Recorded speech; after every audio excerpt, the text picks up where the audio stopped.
जैसे आप सबको मालूम है, पिछले 4 महीनों में हम भारत जोड़ो यात्रा कन्याकुमारी से लेकर कश्मीर तक हम पैदल चले।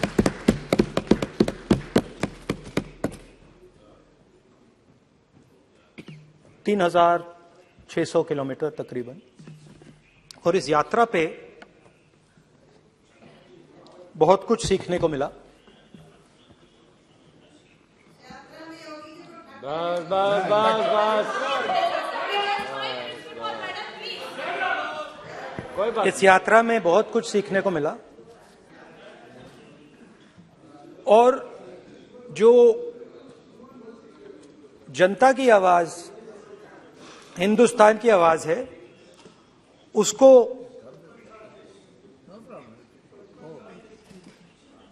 गहराई से सुनने का मौका मिला।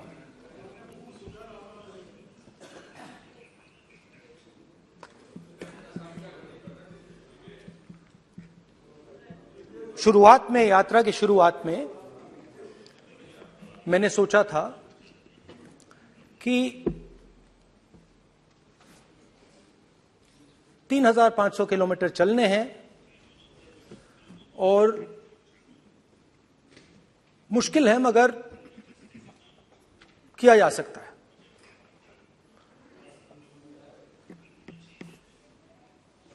आप भी राजनेता हो, हम भी राजनेता हो हैं, हाँ, सेवक कह लीजिए। और नॉर्मली आजकल की राजनीति में जो हमारी पुराना ट्रेडिशन था पैदल चलने का, वो आजकल हम सब लोग, हम भी आप भी, उस ट्रेडिशन को शायद भूल गए या उसका हम पालन नहीं करते। मैं भी उसमें शामिल था, आप भी उसमें शामिल हैं। हम सब, कोई गाड़ी में जाता है, कोई हवाई जहाज में जाता है, कोई हेलीकॉप्टर में जाता है, मगर पैदल कम चलते हैं। ठीक है, ठीक है। और जब पैदल चला जाता है, हाँ पैदल जाएंगे, सब जगह पैदल जाएंगे, घबराइए मत। तो जब पैदल चला जाता है, मैं 1 किलोमीटर की बात नहीं कर रहा हूं, 10 की नहीं कर रहा हूं, 25 की नहीं कर रहा हूं, मैं 200-300-400 किलोमीटर की बात कर रहा हूं। जब 200-300-400 किलोमीटर चला जाता है तो शरीर पे दबाव पड़ता है, दर्द होता है, मुश्किल आती है। शुरुआत में चलते वक्त लोगों की आवाज सुन रहे थे हम, मगर हमारे दिल में यह भी था कि हम भी अपनी बात रखें। कोई हमारे पास आता था, कहता था कि मैं बेरोजगार हूं, और हमें लगता था कि नहीं, हमें कहना चाहिए कि तुम बेरोजगार क्यों हो, कारण क्या है। उसमें हम विपक्ष का रोल भी प्ले कर लेते थे, आपकी भी बुराई कर देते थे। नहीं, वो तो है, वो भी करेंगे, हम भी करेंगे। मगर थोड़ी देर चलने के बाद एक बदलाव आया, और जो हमारी आवाज थी, जो ये डिजायर था बोलने का कि भैया बेरोजगारी इसलिए है, महंगाई इसलिए है, वो बिल्कुल बंद हो गई। क्योंकि हमने इतने लोगों से बात की, मतलब हजारों लोगों से बात की, बच्चों से, बुजुर्गों से, महिलाओं से, माताओं से, बहनों से, कि थोड़ी देर बाद ये बिल्कुल आवाज बंद हो गई। और फिर हम गहराई से,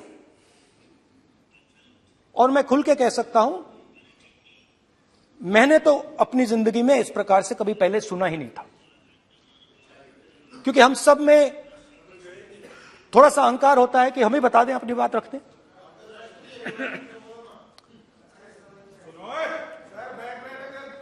तो आस्ते आस्ते जब हम चले 500-600 किलोमीटर बाद जनता की आवाज गहराई से सुनाई देने लगी और एक प्रकार से यात्रा, इंडिविजुअल्स नहीं, यात्रा हमसे बोलने लगी। नहीं, गहरी बात है, समझ नहीं आएगा। आप समझने की कोशिश करो। यात्रा हमसे बोलने लगी। 200 किलोमीटर आप चलने की कोशिश करिए, पता चल जाएगा। और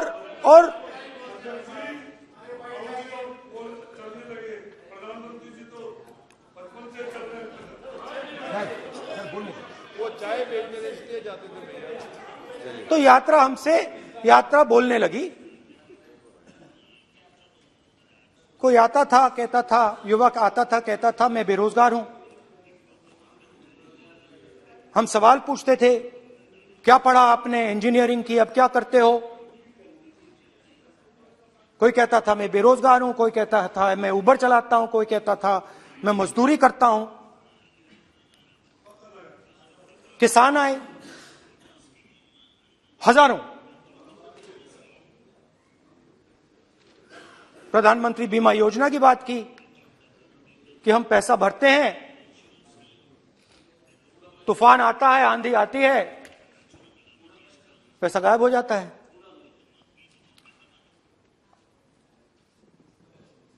किसानों ने यह भी कहा कि हमारी जमीन छीन ली जाती है, हमें सही रेट नहीं मिलता। जमीन अधिग्रहण बिल जो था वो लागू नहीं होता।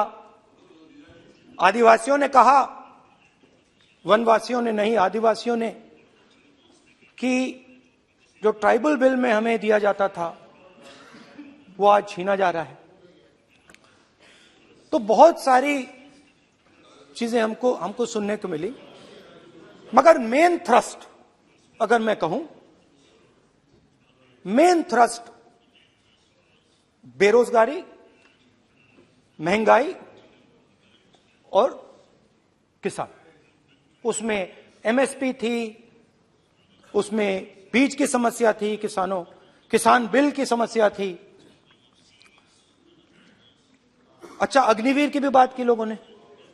आपने अभी बोला कि अग्निवीर देश को फायदा पहुंचाएगा, मगर हिंदुस्तान का युवा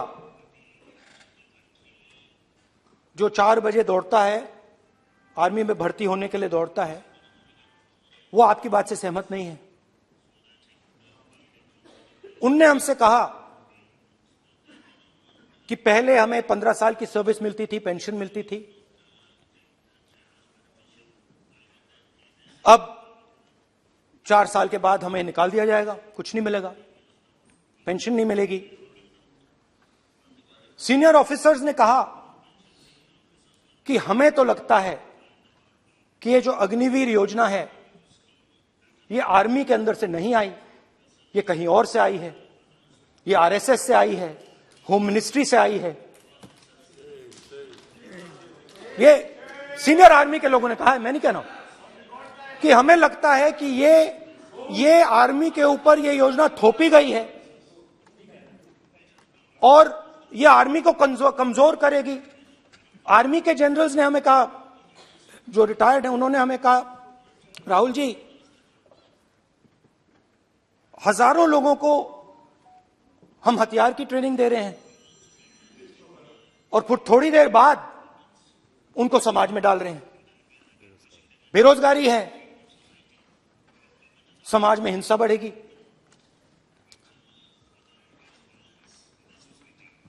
तो उनके मन में था कि ये जो अग्निवीर योजना जो है, ये आर्मी के अंदर से नहीं आई है। और मुझे नाम भी बताया कि अजीत डोभाल जी ने ये योजना आर्मी पे थोपी है। क्यों नहीं ले सकते? क्यों नहीं ले सकते? बिल्कुल ले सकते हैं, पार्लियामेंट में थोड़ी है वो। क्यों नहीं ले क्यों नहीं ले सकते? क्या बात कर रहे हैं? सवाल ये तर्क है, बाद में फिर अडानी के लिए भी यही बोलने वाले हैं, फिर ये तर्क है इनका। तो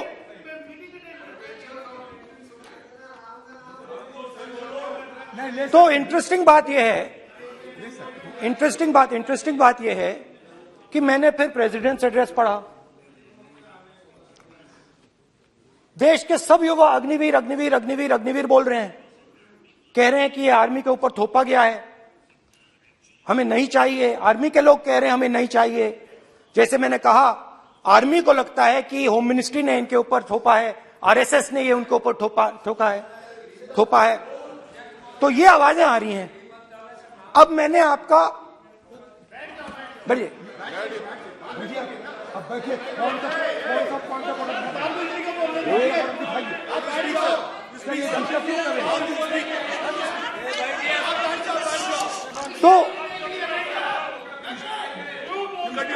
तो एक फर्क, ये थोड़ा पानी ले आओगे मेरे पानी। तो मुझे एक फर्क दिखा प्रेसिडेंट्स एड्रेस में बहुत सारी चीजें बोली गई। अग्निवीर के लिए एक लाइन थी, एक शब्द, एक बार अग्निवीर शब्द का प्रयोग किया गया, और वो भी अग्निवीर योजना हमने दी, उससे ज्यादा कुछ नहीं बोला। कहां से आई, कौन लाया, किसको फायदा होगा, ये नहीं बोला। बेरोजगारी शब्द ही नहीं था उसमें। आपने देखा होगा, बेरोजगारी शब्द ही नहीं था प्रेसिडेंट एड्रेस में। महंगाई शब्द ही नहीं था। तो जो यात्रा में हमें सुनने को मिला, अग्निवीर, महंगाई, किसान, बेरोजगारी, प्रेसिडेंट एड्रेस में था ही नहीं। तो ये मुझे थोड़ा अजीब लगा कि जनता कुछ कह रही है और प्रेसिडेंट एड्रेस में कुछ और सुनाई दे रहा है। अच्छा, एक और चीज हमें बताई गई। तमिलनाडु से लेकर केरला, महाराष्ट्र, मध्य प्रदेश, सब जगह एक नाम सब जगह हमें सुनने को मिला, अदानी। यह नाम पूरे हिंदुस्तान में, केरल में, तमिलनाडु में, महाराष्ट्र, कर्नाटका, हिमाचल, कश्मीर, सब जगह अदानी अदानी अदानी अदानी अदानी।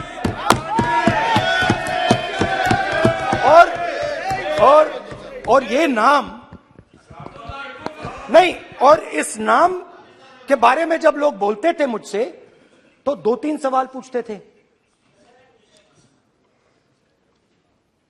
ये पूछते थे कि ये जो अदानी जी हैं, ये किसी भी बिजनेस में घुस जाता है, ये सफलता प्राप्त कर जाता है, ये कभी फेल नहीं होता। और युवाओं ने मुझसे यह सवाल पूछा कि भाई ये हो क्या रहा है, हम भी सीखना चाहते हैं। मोदी जी ने कहा स्टार्टअप करो, हम भी अदानी जी जैसे बनना चाहते हैं। तो भैया किसी भी बिजनेस में घुस जाओ और एकदम सक्सेस हो जाए। यह पहला सवाल था। दूसरा सवाल था कि ये अदानी जी हैं, ये किसी भी बिजनेस में घुस जाते हैं। पहले ये 1-2 बिजनेस करते थे, अब ये 8-10 सेक्टर्स में काम करते हैं। Airports, data centres, cement, solar energy, wind energy, aerospace and defence, consumer finance, renewables, media. तो उन्होंने मुझसे पूछा कि राहुल जी, हाँ वेट करो, बेटे, हाँ, धन्यवाद। पोर्ट्स की बात भी थी।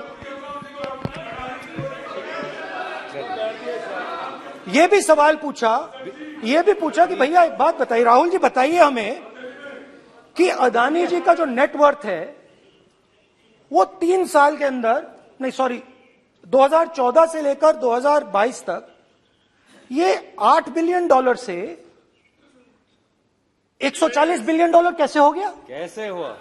मोदी है तो मुमकिन ये 2014 में अगर आप दुनिया की मुस्कुरा रहे हैं, आप बीजेपी में है ना आप,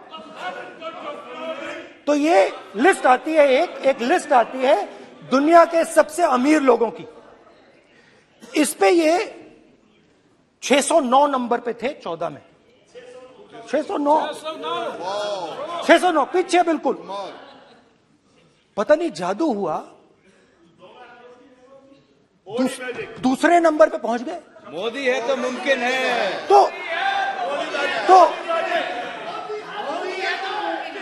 तो मुझसे पूछा यार, बहुत सारे लोगों ने पूछा कि भैया राहुल जी बताइए, हिमाचल में सेब की बात होती है, अदानी जी। कश्मीर में सेब की बात होती है, अदानी जी।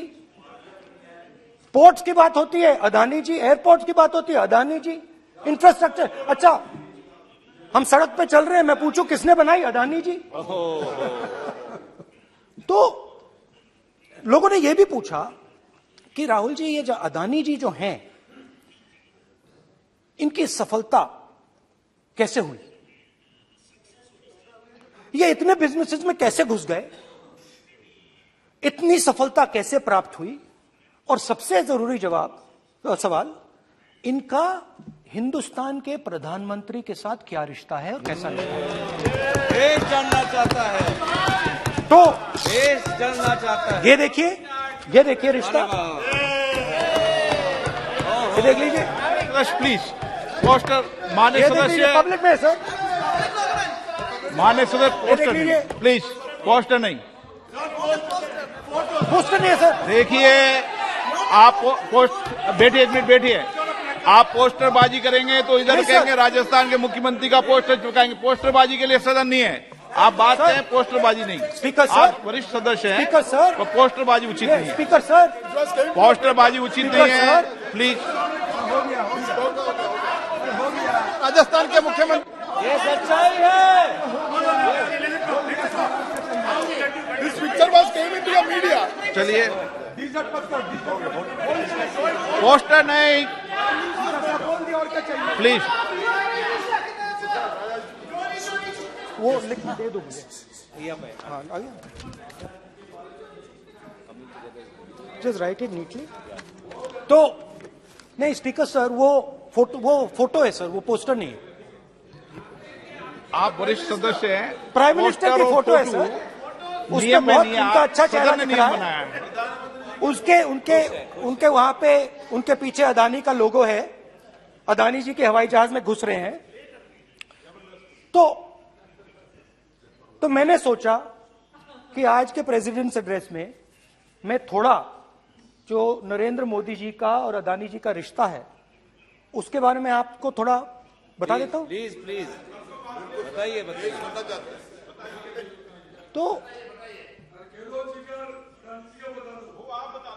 वो आप बता देना।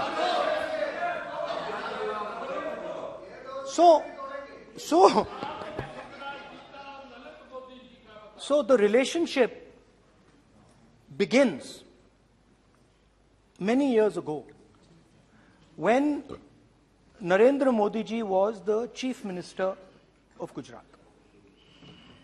And when most of India's business was asking questions of the Prime Minister, was against the Prime Minister, one man stood shoulder to shoulder with the Prime Minister. He didn't back down. That's commendable. It's not a joke. He was loyal to the Prime Minister. And what did he do? He helped Mr. Modi construct the idea of resurgent Gujarat. Right? The idea that you bring these businessmen together, and you call it resurgent Gujarat, vibrant Gujarat, they both, and he was the backbone in setting up that group of people. Okay? And the result of that was tremendous growth of his businesses in Gujarat, expansion of his businesses. I think then the real magic starts. जब प्रधानमंत्री जी दिल्ली आते हैं और 2014 में असली जादू शुरू होता है। मैंने कहा कि 2014 में वो 609 नंबर पे थे, कुछ ही सालों में वो दूसरे नंबर पे पहुंच गए। कैसे पहुंचे? मैं आपको, बहुत सारी इंडस्ट्रीज में काम करते हैं, मैं आपको 2-3 इंडस्ट्रीज का उदाहरण दे देता हूं। एयरपोर्ट इंडस्ट्री की बात, एयरपोर्ट्स की बात करते हैं।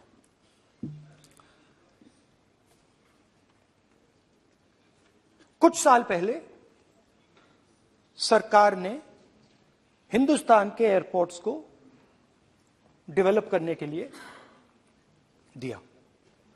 नियम था, there was a rule that anybody who does not have prior experience in airports cannot be involved in development of these airports. नहीं, गलत नहीं बोल रहा हूं।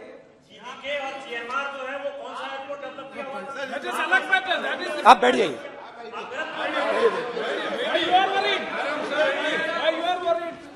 अडानी के डिफेंस में आ गए सर। देखिए, अरे माननीय सदस्य प्लीज मेरी बात सुनो। तो 1 मिनट मेरी बात सुनो। ये एक मिनट बात सुनेंगे। ये संसद है, अपन किस दिशा पर चर्चा कर रहे हैं ये देश देख रहा है। हमें राष्ट्रपति अभिभाषण पर चर्चा करेंगे उचित रहे, बाकी आपकी इच्छा है, स्वतंत्र अभिव्यक्ति है। मेरा मानना ये है तो अपन एक विषय पर ओके तो आपको तो रूल था, नियम था। हाँ, पॉइंट ऑफ ऑर्डर किस पे है ये? सर कैसे एयरपोर्ट का प्राइवेटाइजेशन तो उनके समय हुआ, ऐसी कोई पार्टी थी जिसका अनुभव था? ये कौन सी बात कर रहे हैं? के बोलिए। ओके प्लीज प्लीज ओके, बोलने दे आपको नेता को, तो बोलने दे आपको नेता को। रूल था, प्लीज बोलने दे। रूल था कि अगर कोई एयरपोर्ट बिजनेस में नहीं था तो वो इन एयरपोर्ट्स को ले नहीं सकता था। इस रूल को हिंदुस्तान की सरकार ने बदला। किसी ने भी बनाया हो, रूल था। किसी ने भी बनाया हो, रूल था। रूल बनाया किसने बात नहीं है, रूल बदला किसने बात है। रूल बदला गया।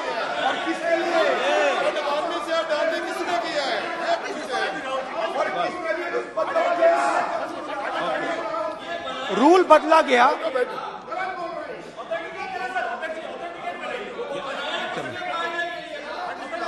चलता रहेगा क्या सर? रूल को बदला गया। सर बोलने दीजिए। करना चाहिए सर, ऑथेंटिकेट करना चाहिए। चलिए आप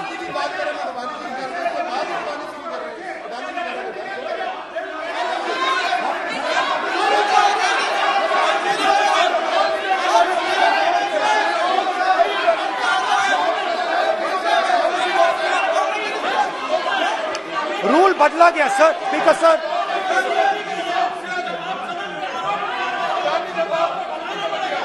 बैठे बैठे।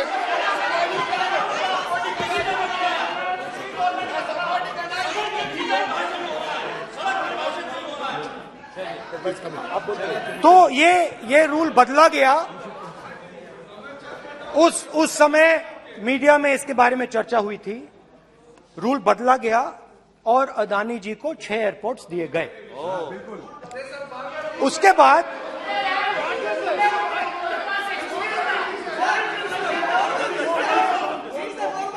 after that, India's most strategic, profitable airport, Mumbai Airport, was taken away by GVK, hijacked by using the agencies. The agencies को CBI, ED का प्रयोग कर GVK पर दबाव डालकर हिंदुस्तान की सरकार ने उस एयरपोर्ट को अदानी जी के हाथों में कर दिया। रिजल्ट क्या आया?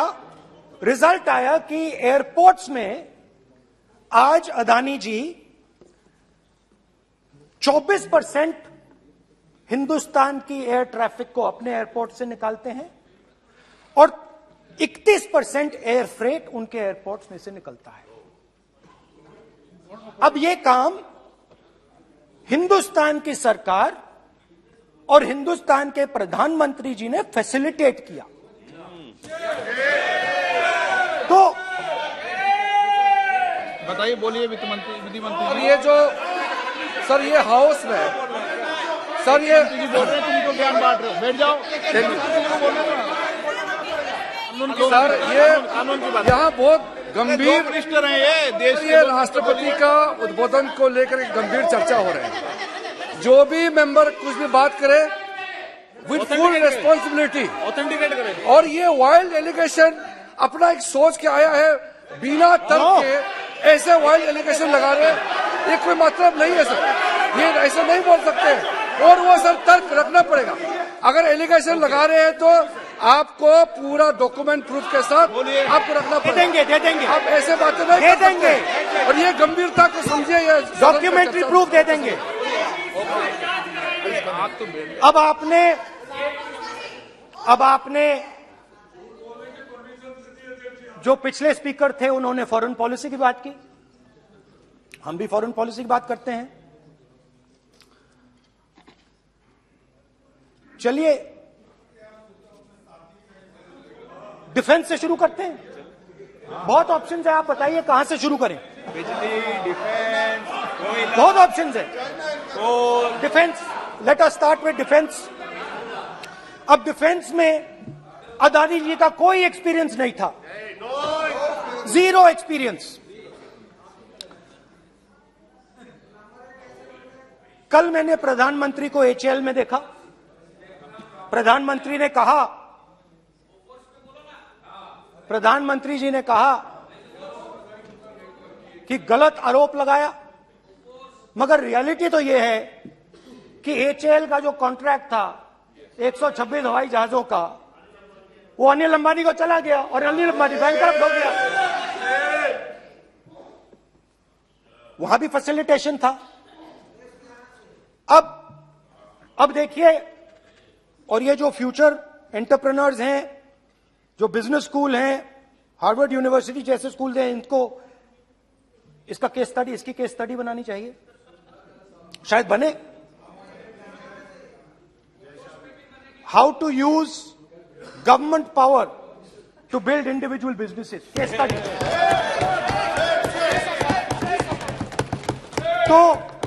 तो अब देखिए, अदानी जी की डिफेंस में इंटरेस्ट देखिए।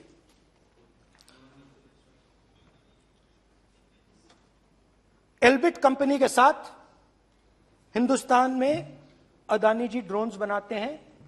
ड्रोन्स को हिंदुस्तान की एयरफोर्स, आर्मी, नेवी के लिए रीफिट करते हैं। अदानी जी ने यह काम कभी नहीं किया है पहले। HAL यह काम करती है। हिंदुस्तान में और भी कंपनीज हैं जो ये काम करती हैं, मगर प्रधानमंत्री जी इजराइल जाते हैं और उसके एकदम बाद अदानी जी को ये कॉन्ट्रैक्ट मिल जाता है, मगर एक नहीं मिलता। ये मत सोचिए कि ये सिर्फ एक कंपनी की बात हो रही है, ये इंडस्ट्रीज की बात होती है यहां पे। जैसे मैंने आपको दिखाया, एयरपोर्ट का पूरा सिस्टम उठा के ले गए, 30% मार्केट शेयर एयरपोर्ट में ले गए, वैसे ही डिफेंस में करा। तो 4 डिफेंस की इनके पास कंपनीज हैं। ये काम इन्होंने कभी नहीं किया।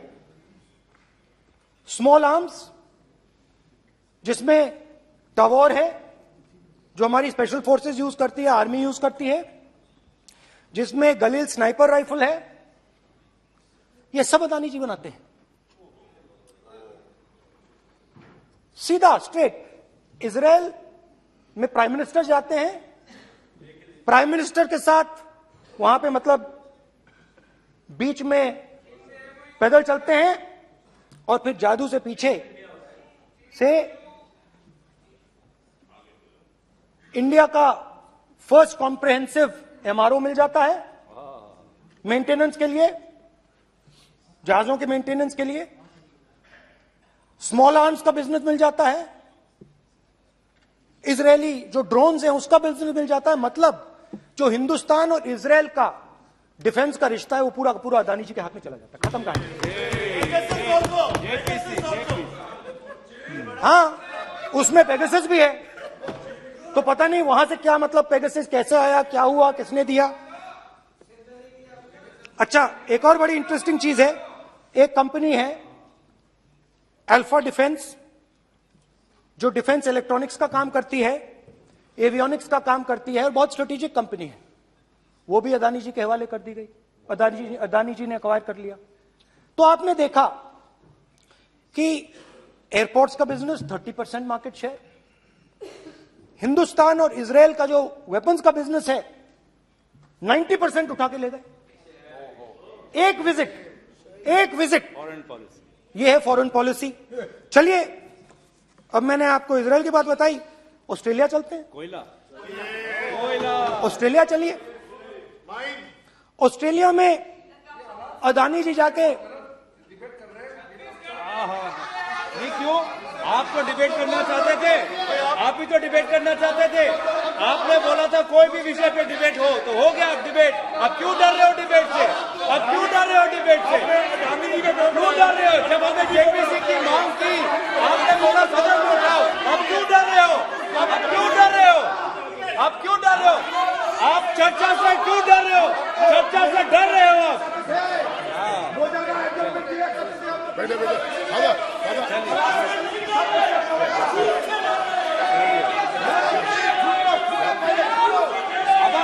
अब सुनना पड़ेगा, अब सुनना पड़ेगा,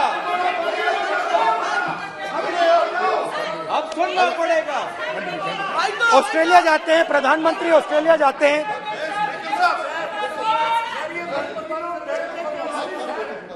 प्रधानमंत्री ऑस्ट्रेलिया जाते हैं।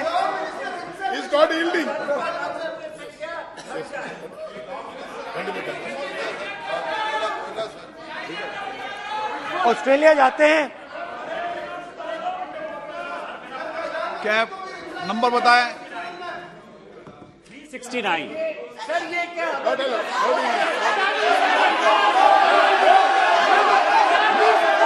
369 सर, ये कहता है सर, एक paper or document to be laid on the table shall be duly authenticated by the member presenting. देखिए पूरा सरकार इन्होंने सर, मैं इनको चैलेंज करता हूं कि जीएमआर और जीबीके उसको कब एयरपोर्ट का जो है संचालन का अधिकार था और कौन सा रूल है वो कोट करे सर।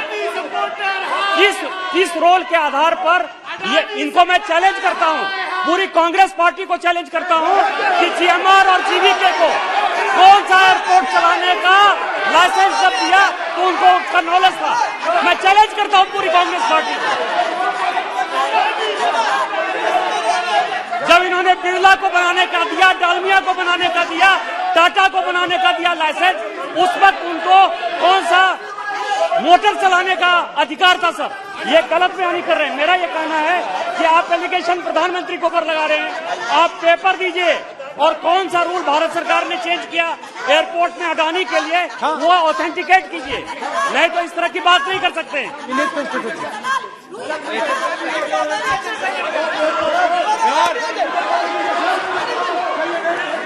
करना पड़ेगा, ऑथेंटिकेट करना पड़ेगा। राहुल गांधी जी आपको ऑथेंटिकेट करना पड़ेगा। आप ऐसा नहीं बोल सकते हवा में, आप हवा में बोल रहे हो और प्रधानमंत्री जी पे आरोप लगा रहे हो। आपको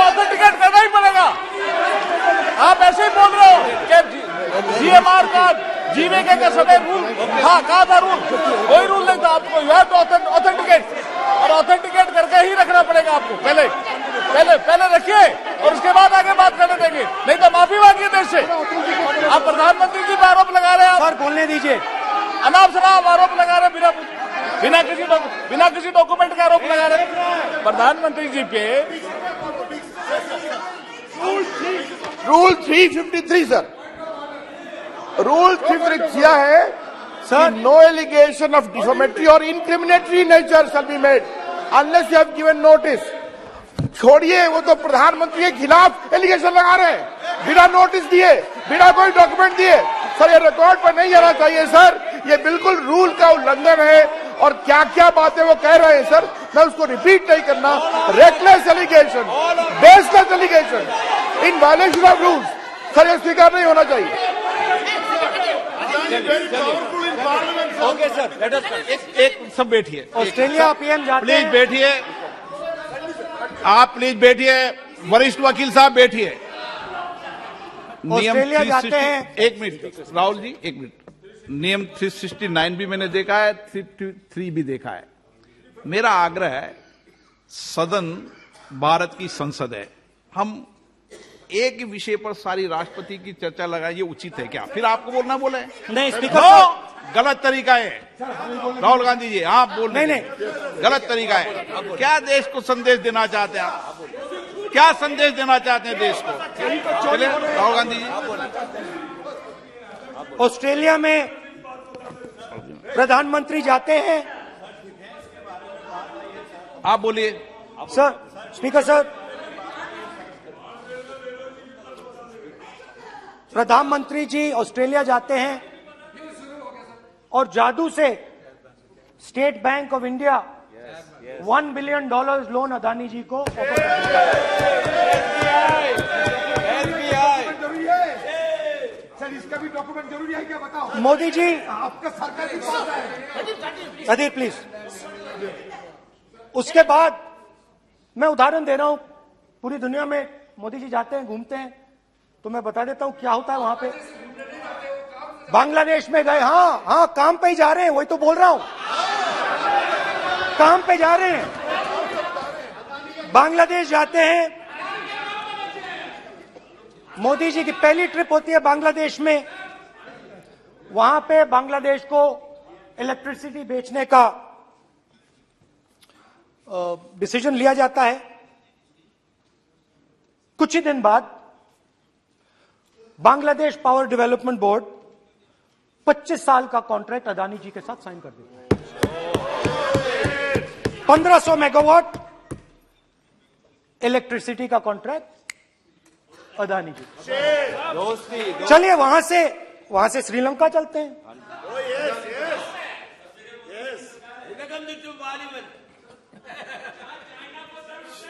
जून 2022 में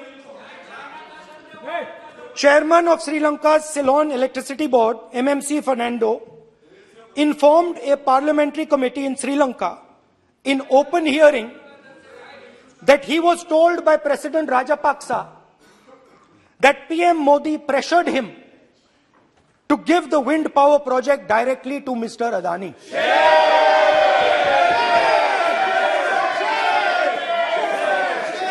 मतलब श्रीलंका इलेक्ट्रिसिटी बोर्ड के चेयरमैन कहते हैं कि उन्होंने राजापाक्सा जी ने कहा कि हिंदुस्तान के प्रधानमंत्री ने उनको कहा है कि ये विंड पावर का प्रोजेक्ट है, ये अदानी जी को देना है। तो ये रही आपकी फॉरेन पॉलिसी।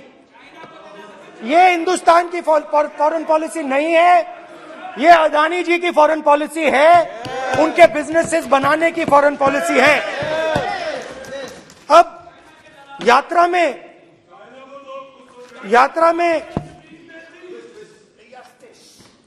में मुझसे 2-3 और सवाल पूछे गए।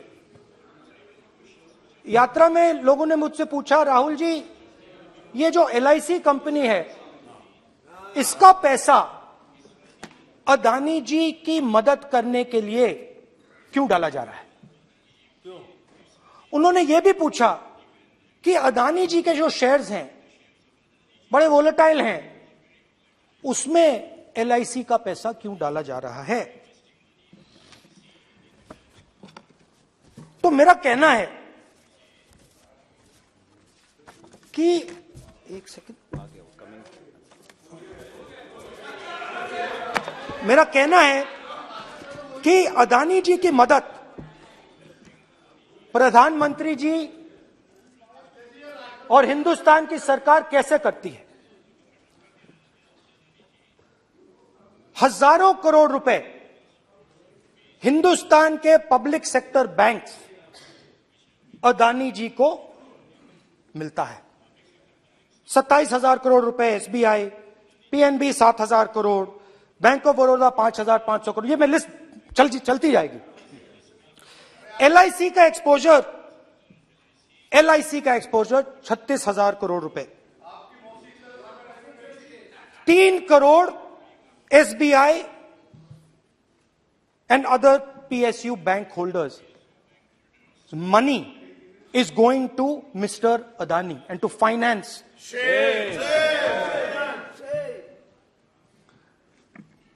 Now, of course, there is another question. तो मदद कैसे हो रही है? हिंदुस्तान के पब्लिक सेक्टर बैंक्स का पैसा, एलआईसी का पैसा नरेंद्र मोदी जी, अदानी जी को दिया जा रहा है। अगर कोई सामने खड़ा हो जाता है, जैसे जीवी के लोग खड़े हुए, ईडी, सीबीआई एजेंसीज आ जाती है, उनको परे कर देती हैं। तेलंगाना में भी एक पोर्ट का उदाहरण था, आंध्रा, सॉरी। मगर मेन सवाल और सबसे इंटरेस्टिंग सवाल दूसरा है। कुछ दिन पहले ये हिंडनबर्ग रिपोर्ट आई, उसमें लिखा था कि अदानी जी की हिंदुस्तान के बाहर शेल कंपनीज हैं। ये जो शेल कंपनीज हैं, सबसे पहला सवाल है, ये हैं किसकी? ये किसकी है मॉरिशस में जो शेल कंपनीज हैं? और ये जो हजारों करोड़ रुपया ये शेल कंपनीज हिंदुस्तान में भेज रही हैं, ये किसका पैसा है? और क्या ये काम अदानी जी फ्री में कर रहे हैं? अब मैं ये सवाल क्यों पूछ रहा हूं? क्योंकि अदानी जी स्ट्रेटेजिक बिजनेसेस में काम करते हैं। अदानी जी हिंदुस्तान के पोर्ट्स को डोमिनेट करते हैं। अदानी जी हिंदुस्तान के एयरपोर्ट्स को डोमिनेट करते हैं। और जैसे मैंने कहा, अदानी जी हिंदुस्तान की डिफेंस इंडस्ट्री में बहुत जरूरी रोल प्ले करते हैं। तो मेरा पहला एक छोटा सा सवाल है कि जो शेल कंपनीज हैं, इनके बारे में हिंदुस्तान की सरकार ने कोई सवाल नहीं उठाए कि ये कौन लोग हैं, ये किनकी कंपनीज हैं? ये स्ट्रेटेजिक मामला है, पोर्ट्स का मामला है, एयरपोर्ट्स का मामला है, डिफेंस का मामला है, और जो कंपनी इन स्ट्रेटेजिक एरियाज में काम कर रही है उनके बारे में आपको मालूम ही नहीं। ये नेशनल सिक्योरिटी का मुद्दा है, आपको मालूम ही नहीं कि ये शेल कंपनीज किसकी हैं, कितना पैसा आ रहा है, किसका पैसा आ रहा है। तो एक बहुत बड़ा सवाल है, ये पैसा किसका है, ये शेल कंपनीज किसकी हैं, और ये हिंदुस्तान की सरकार की जिम्मेदारी है ये पता लगाना ये किसकी शेल कंपनीज हैं और ये किसका पैसा अंदर आ रहा है। JPC, we want JPC. We want JPC.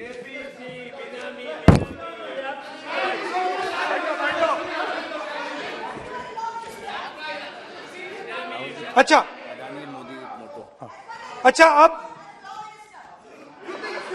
अब चलिए छोटा सा बजट के बारे में बता देता हूं। 2022 में अदानी जी अनाउंस करते हैं कि वो $50 बिलियन इन्वेस्ट करेंगे to build the world's largest green hydrogen ecosystem. और इस बजट में बीजेपी की सरकार निर्मला सीतारमण जी कहती हैं हम ग्रीन हाइड्रोजन के लिए बहुत ह्यूज इंसेंटिव्स देंगे। 19,700 करोड़ रुपए हम ग्रीन हाइड्रोजन के लिए देंगे, मतलब अदानी जी को देंगे। शाबाश, जुगलबंदी, जुगलबंदी। अदानी बजट में अदानी जी के लिए 50 नए airport, coastal shipping, horticulture, grain storage, ये सब काम आप कर रहे हैं। तो मेरे सिर्फ कल प्रधानमंत्री जी आज कल भाषण देंगे, मेरे उनसे 2-3 छोटे से सवाल हैं। मेरा प्रधानमंत्री जी से 2-3 सवाल हैं।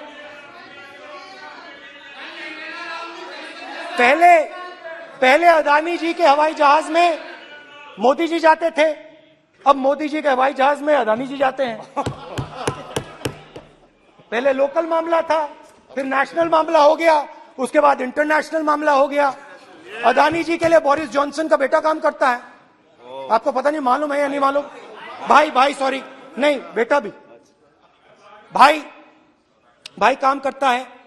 तो ये मामला पहले गुजरात का मामला था, फिर ये हिंदुस्तान का मामला हुआ, अब ये इंटरनेशनल मामला हो गया है।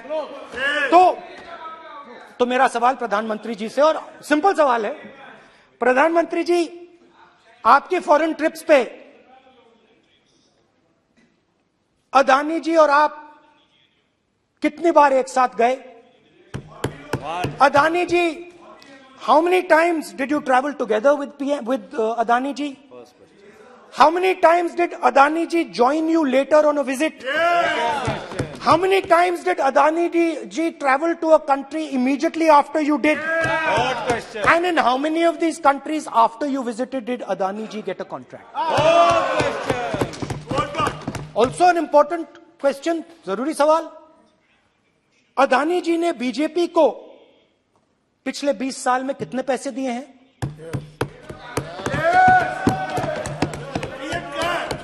इलेक्टोरल बॉन्ड्स में कितना पैसा दिया है?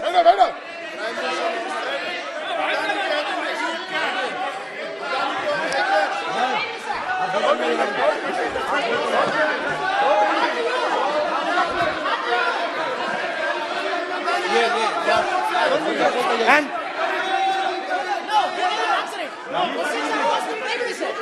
questions are posed to Prime Minister, please. Sir, खत्म करने दीजिए सर। Concluding. Sir, concluding. और बहुत सुंदर तरीके से,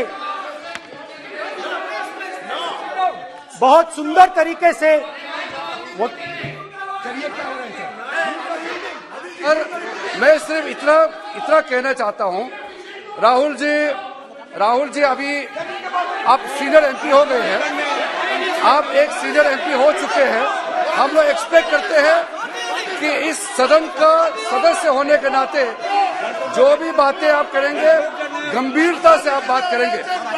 बाहर आप जो भी भाषण देते हैं हम लोग उसको रोक नहीं सकते हैं। इस सदन के अंदर में जो भी बात कही जाती है पूरा गंभीरता के साथ, प्रमाण के साथ कहे जाना चाहिए, ये परंपरा है। और राहुल जी ने कहा कि प्रधानमंत्री विदेश घूमने जाते हैं, तो मैंने आज वो जो युवाओं ने मुझसे सवाल पूछा था कि अदानी जी की इतनी बिजनेस एक्यूमेन कहां से आई, इतने अलग अलग सेक्टर्स में अदानी जी ने कैसे सक्सेस प्राप्त की, अदानी जी के बारे में पूरी दुनिया को स्टडी करनी चाहिए, हार्वर्ड यूनिवर्सिटी को स्टडी करनी चाहिए कि पॉलिटिक्स के बीच में और बिजनेस के बीच में कैसा रिश्ता होता है। India is a case study and prime minister Narendra Modi should be given a gold medal in this. Now बहुत अच्छी तरह बीजेपी के जो पिछले स्पीकर थे उन्होंने मेरे भाषण को इंकैप्सुलेट किया मेरे लिए बहुत अच्छी तरह। आपने जो मैं सोच रहा था आपने उससे और भी अच्छी तरीके से बोल दिया। Coming together is a beginning, keeping together is progress, working together is success. Adani ji and Narendra Modi ji, thank you.